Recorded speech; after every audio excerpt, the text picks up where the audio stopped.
ये जीवन के अलग अलग पड़ाव ये सूरज के चक्रों के साथ तालमेल में है, जो लगभग 12.25 साल के होते हैं। हर सूरज के चक्र पर आपके जीवन के चक्र को बदल जाना चाहिए। अगर आप अपने बच्चों में ये जागरूकता ले आए तो वो इनके साथ कहीं ज्यादा बुद्धिमानी से निपटेंगे।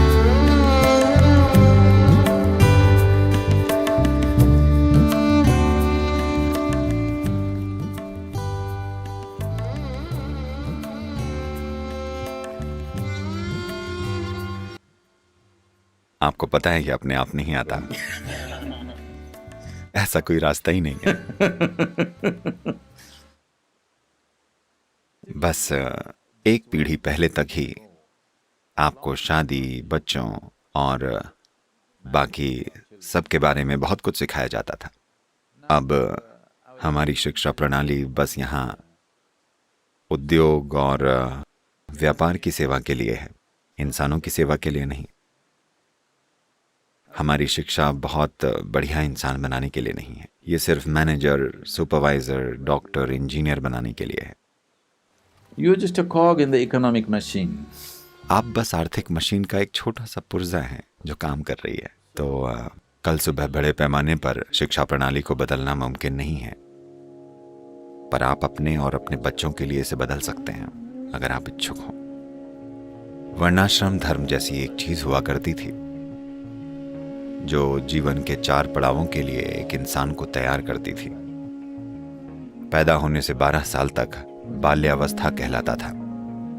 उस दौरान एक बच्चे को कुछ नहीं करना चाहिए, उसे बस खाना, खेलना और सोना चाहिए। कोई ABC नहीं, कोई 1 2 3 नहीं, कुछ नहीं। क्योंकि दिमाग के एक खास आकार तक खिलने से पहले उसमें किसी भी तरह की जानकारी भरना या कोई उद्देश्य डालना, उसमें किसी भी तरह का उद्देश्य डाल देना, उसके पूर्ण आकार तक विकसित होने की संभावना को खत्म कर देगा। भारत में शायद हर जगह आम के किसानों में एक विशेष प्रक्रिया होती है। आप देखेंगे कि अगर आप आम के पौधे लगाएं तो दूसरे साल तक असल में आम के पेड़ या पौधों में फूल आने लगते हैं। आपने इस पर गौर किया है? दूसरे या तीसरे साल में पक्का वो फूलों से लदा होगा। तो जागरूक आम का किसान जनवरी फरवरी के महीने में जाकर सारे फूल तोड़ देगा ताकि वो कभी फल ना बने। पर अगर आप एक तिमाही बैलेंस शीट रखने वाले आदमी हैं तो आप फूलों को गिनेंगे और कहेंगे, ठीक है, यहां मैं 150 आम देख रहा हूं। 150 आम गुणे 10 रुपए, 1500 प्रति पेड़। मेरे पास 10,000 पौधे हैं। आप उनमें फल लगने देंगे। वैसे भी उनमें बहुत अच्छे फल नहीं आएंगे, शायद फल आ भी जाएं। पर अगर आप ऐसा करेंगे तो वो पेड़ कभी अपने पूरे आकार तक विकसित नहीं होगा। ये कभी अपनी पूरी क्षमता नहीं पाएगा। तो पौधों के लिए भी हमें पता है। तो फिर ऐसा क्यों है कि बच्चों के लिए हमें नहीं पता? हमें पता है, पर हम चाहते हैं कि हमारा बच्चा पड़ोसी के बच्चे से थोड़ा बेहतर हो जाए। ये हमारी बड़ी गंभीर बीमारी है। Yes. हमारी समस्या यह है कि हमारी पड़ोसी के बच्चे पहले से ही कह रहे हैं। 3 साल का बच्चा कहता है, मैं एक डॉक्टर बनना चाहता हूं। तो इसका मतलब है कि आप पूरी दुनिया को बीमार देखना चाहते हैं। एक 3 साल का बच्चा अगर वो कहता है मैं एक डॉक्टर बनना चाहता हूं तो सब लोग, अरे मेरे पड़ोसी का बेटा डॉक्टर बनना चाहता। सुनो, तुम क्या बनना चाहते हो? मुझे नहीं पता। कुछ तो कहो।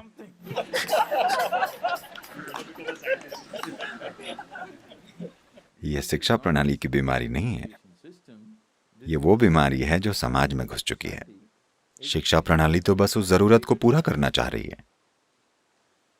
एक बार ऐसा हुआ, मैं चेन्नई में एक कार्यक्रम कर रहा था और हुआ कुछ ऐसा कि हम लोग कुछ शेयरिंग करने के लिए कह रहे थे। एक आदमी एक बड़ा दुखी चेहरा लिए वो बोलते हैं, मेरी बेटी अपना होमवर्क नहीं करती, मैं उसके भविष्य के लिए बड़ा चिंतित हूँ, उसका क्या होगा, मैं कैसे। उन्होंने इतनी सारी बातें कही। मैंने सोचा शायद उनकी लड़की कॉलेज जाने वाली होगी, उसे कोई समस्या होगी। ठीक है, तब मैंने पूछा, आपकी बेटी कितने साल की है? उन्होंने कहा 4.5 साल की। अरे मैंने कहा, अरे बेवकूफ। पहली बात तो उसे स्कूल ही नहीं जाना चाहिए। अब आपको चिंता हो रही है कि वो अपना होमवर्क नहीं करती है, और आपको उसके भविष्य की चिंता है, उसे कैसी नौकरी मिलेगी, कौन उससे शादी करेगा। You know, इसलिए हमें समाज में इस चलन को बदलने की जरूरत है, कम से कम आपके जीवन में, कि आपके बच्चे प्रोडक्ट्स नहीं हैं। वो कब कुछ उत्पादन करेंगे, नहीं। सबसे पहले आपको समझना चाहिए कि आपके बच्चे आपके माध्यम से आए हैं, वो आपसे नहीं आए हैं।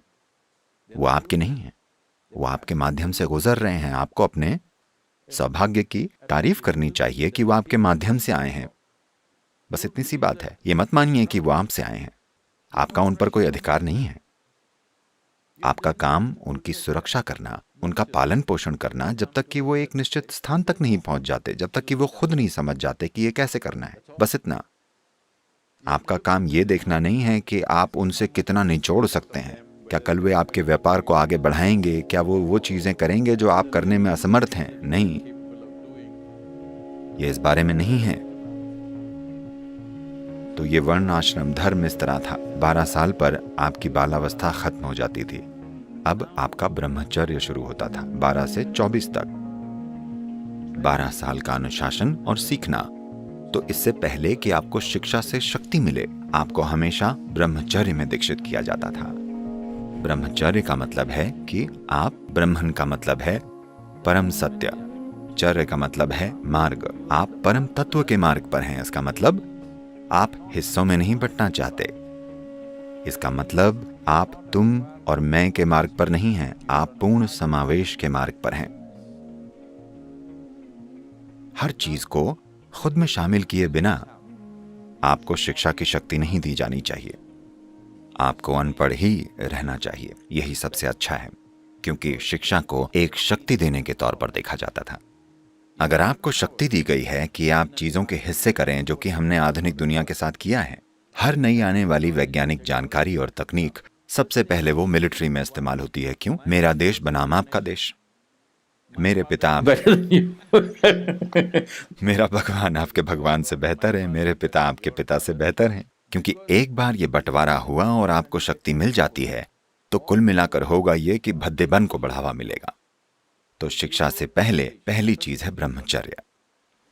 So for 12 and a quarter years, these were synchronized with the solar cycles, which are for approximately 12 and a quarter इसलिए 12 years. सवा 12 साल तक ये सौर चक्रों के साथ तालमेल में होते हैं, जो लगभग सवा 12 साल का होता है। हर सौर चक्र पर आपके जीवन का चक्र बदल जाना चाहिए। पहले 12 सवा 12 साल बाल्यावस्था है। जब आप उसे पार करें तो दूसरी शिक्षा और अनुशासन की होती है। उसे पार करने पर 24 साल की उम्र में आप ये तय करते हैं कि आप परिवार में रहकर सांसारिक जीवन जीना चाहते हैं या आप आध्यात्मिक मार्ग पर चलना चाहते हैं।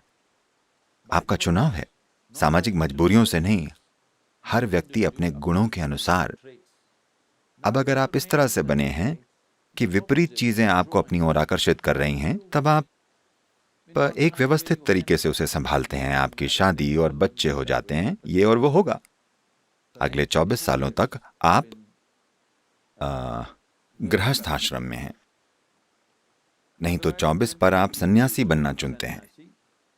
यह तय होता है। एक समय ऐसा था जब 30% भारतीय आबादी सन्यासी बनने का चुनाव करते थे। 70% लोग गृहस्थ बनना चुनते थे, जो अपने आप में एक अच्छा जनसंख्या पर नियंत्रण था। तो 48 की उम्र में आप गृहस्थाश्रम से बाहर आ जाते हैं। ये जा चुका है ना? क्या आप इसे छोड़ सकते हैं?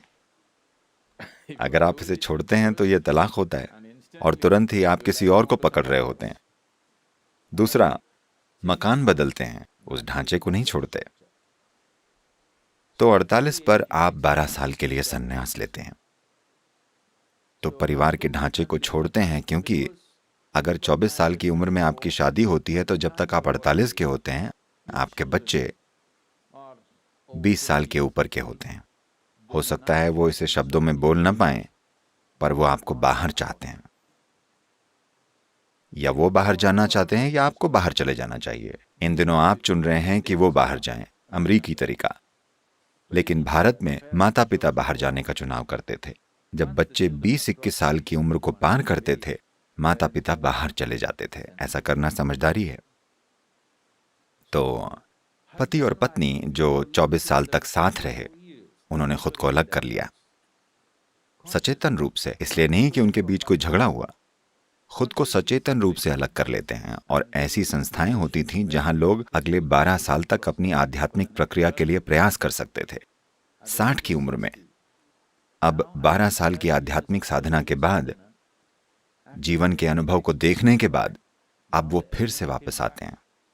पहली बार उन्होंने शारीरिक और भावनात्मक लालसाओं के लिए शादी की थी। इस बार उन्होंने पूरी तरह एक अलग कारण से फिर से शादी की। 60 पर एक शादी होती है। आज भी लोग एक चीज को बनाए हुए हैं, वो एक साथ रह रहे हैं और फिर से शादी कर रहे हैं। नहीं, सिर्फ तभी जब आप 12 साल के लिए बाहर जाएं और फिर से वापस आएं जागरूकता से। पहली बार जब आपकी शादी हुई थी, आप सचेतन नहीं थे, कुछ मजबूरियों की वजह से आपने शादी की थी। अब आप सचेतन रूप से ये कर रहे हैं।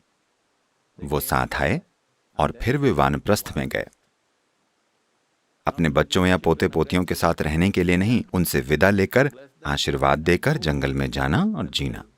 यही जीवन की व्यवस्था थी, जो जीने का बहुत बुद्धिमान तरीका था। खैर, आप ठीक वैसा तो नहीं कर सकते, पर आपको जागरूक होना चाहिए। जिंदगी में अलग अलग पड़ावों पर अलग अलग चीजें महत्वपूर्ण होनी चाहिए। 60 का होने पर अगर आपके लिए वही चीजें महत्वपूर्ण हैं जो 18 में थी, तो इसका मतलब है कि आप अपने जीवन में कहीं नहीं पहुंच रहे हैं ना। चीजों को बदलना चाहिए और आपको अपने बच्चों को भी ऐसा बनाना चाहिए जैसा कि ये है। अगर आप बस इतनी जागरूकता अपने बच्चों में ले आए, अभी वो जिस चीज से गुजर रहे हैं वो बस एक दौर है, ये सब कुछ नहीं है, तो वो इसे ठीक से चलाएंगे। पर क्योंकि उस पल में जब उनकी बुद्धि पर उनके हार्मोन्स का कब्जा होता है, तो वो सोचते हैं यही सब कुछ है। अगर आप उनसे कहें ये ठीक है, मैं भी इससे गुजरा हूं, तुम भी इससे गुजर रहे हो, ये ठीक है, ये बस एक दौर है, तो ये जिंदगी के अलग अलग पड़ाव हैं। बहुत कम उम्र में अगर वो इस ओर सचेत हो जाएं, तो वो इससे आज के बजाय कहीं ज्यादा बुद्धिमानी से निपटेंगे और लोग इतने मजबूर नहीं होंगे जितने कि वो हैं।